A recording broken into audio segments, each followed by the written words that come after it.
Okay, well, welcome to the song demonstration video for day 19. We've been working with the waltz pattern in the lesson today. So we're going to do something where we can employ the waltz feel here in the song demonstration video. So we're going to look at a 1980 country kind of iconic classic, Anne Murray's beautiful "Could I Have This Dance for the Rest of My Life?"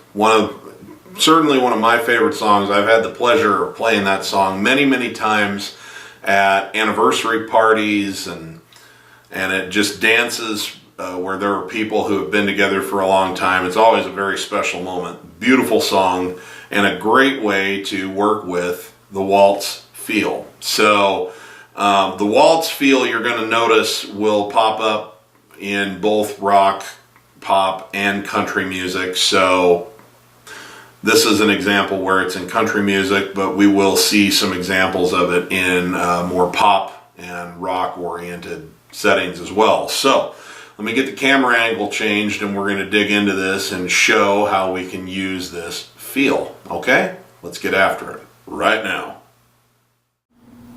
Okay, well, as I pointed out, we're working on Could I Have This Dance for the Rest of My Life by Anne Murray. Just absolutely gorgeous song from 1980, and something that's a very special song to a lot of people. And I've had the pleasure of playing this at a lot of dances, and I have to tell you, there's not a lot that gets to me on stage anymore because I've played so many gigs. I mean, I always enjoy it, but I'm not like moved by the moment in the way that I was in my early years of doing it very often. But this is one of those songs that when you play it and you see two people who are still feeling very much in love after decades together, it really gets to me. It's a beautiful song, so I'm happy that we get to work on it. It's in the key of A. Pretty straightforward chords here. We got a couple of sevenths, but not really anything too severe. Which I hope that this will show. A lot of great music only has 3, 4, maybe 5 chords in it. You can make something really beautiful out of not very much. So this song starts in A and it goes A if you look up the chords. So let's run it through our formula. First you look up the chords and you find that it's an A. Then we'd find the recording and you play it and it's clearly in 3. If you listen to it, nothing else could possibly work if you try to establish the feel other than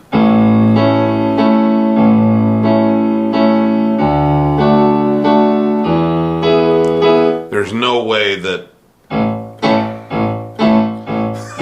that or any of those things are going to work. It has to be the waltz. There's nothing else even close.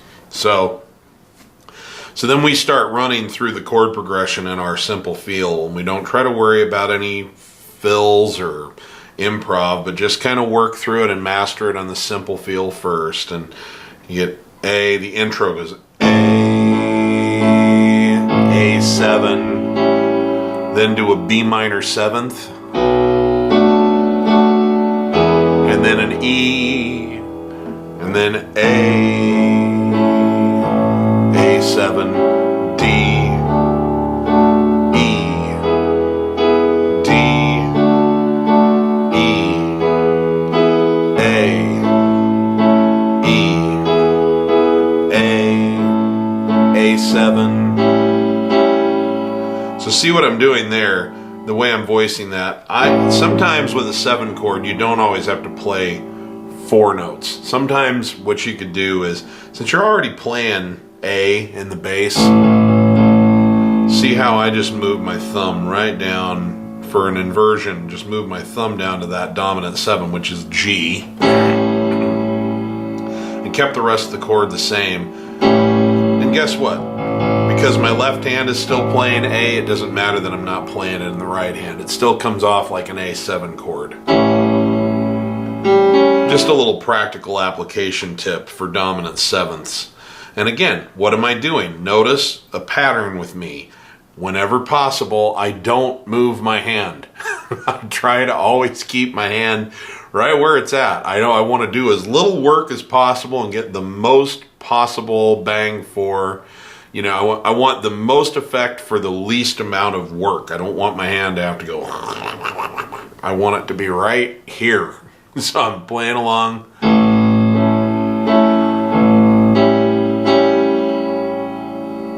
Which is so much easier than this. And it also, it's sort of a smoother transition.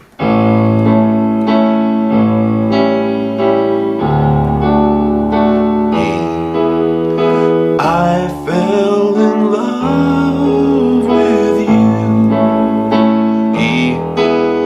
Could I have this dance for the rest of my life?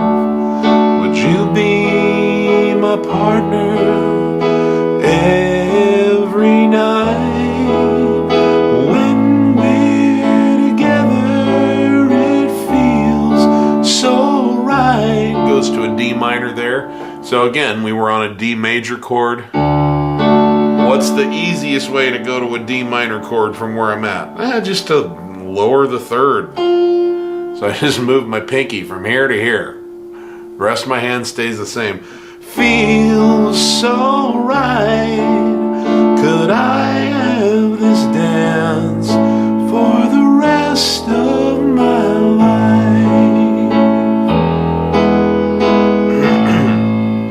So it just works smooth as silk, even with just that simple rhythm pattern.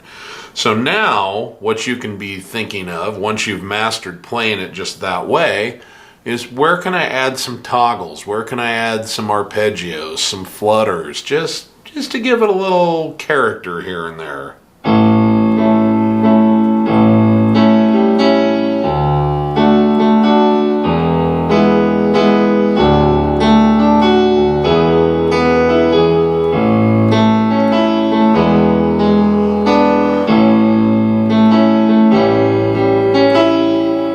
Again, what am I doing? Well, I'm right where I would be just to do your simple, but instead of just always going, occasionally I'm going da da da da, da da da da, or up and down in the chord on an arpeggio.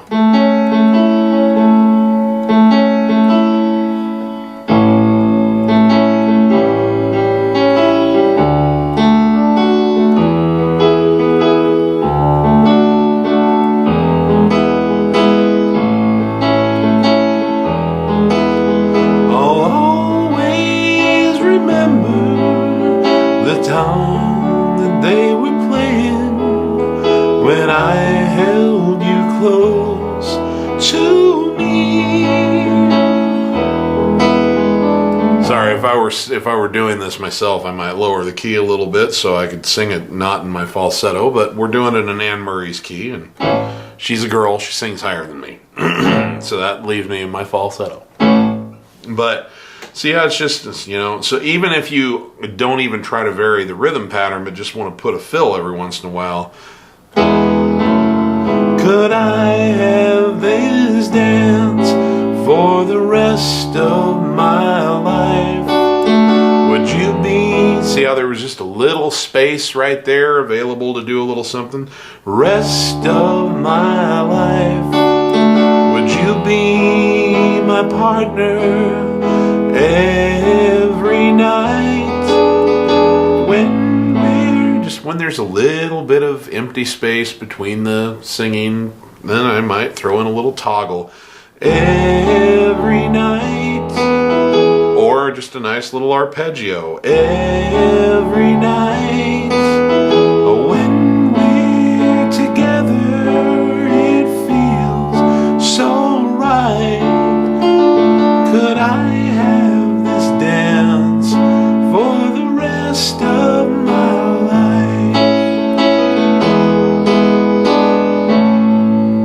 So, beautiful, beautiful song. Very simple chord progression that you can play with, and it's a great way to familiarize yourself with this new waltz feel that we've learned. And it's a great place to throw in a few toggles and a few arpeggios and a few flutters here and there. And if you're not singing and you just want to vamp on this concept that I was talking about recently, where, you know what, even if you're not playing the melody, these accompaniment style versions, this is beautiful piano music to just hear and play. And, you know, try to enjoy that for what it is on its own, as its own art form.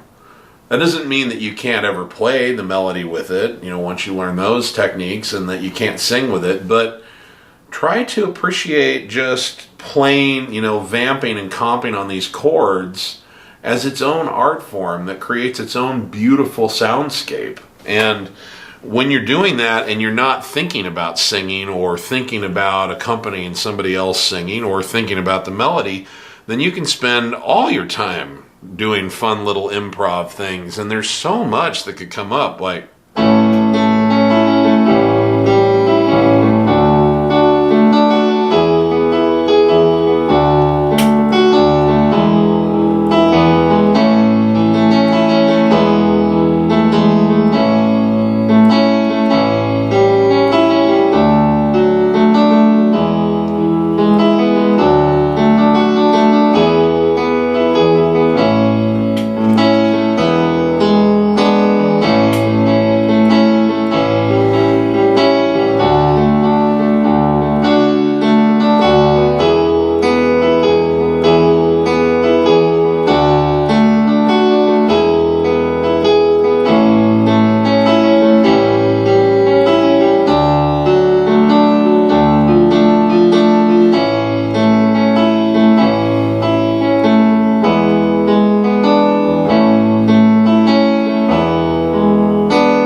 that's fun to play. That's fun to hear. You know, it's interesting. When I was a kid starting to learn how to do this, I was in my early teens, and you know, a lot of times I would sing while I played because that was something I was really interested in, but a lot of times I didn't because my voice was tired or whatever.